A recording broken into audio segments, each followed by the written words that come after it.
दिनचर्या दैनिक संबादपत्र और लाइव पक्षर आपन को स्वागत। जाजपुर जिले में गत 2 दिन धरी डायरिया रोग सारा जिले में व्यापार लगी।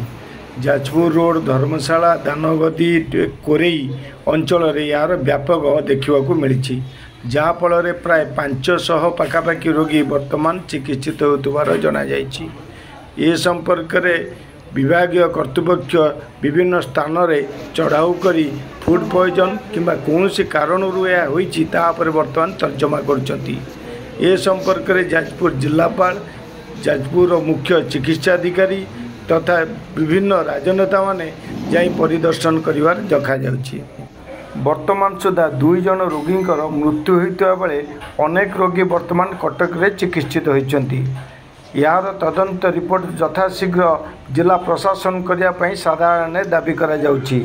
एही डायरिया रोग किपरि भाव में व्यापिला, यार कारण कौन, ए संपर्क में जिला प्रशासन एवं मुख्य चिकित्साधिकारी फूड डिपार्टमेंट यहाँ तर्जमा करने निवेदन करा जाउछि।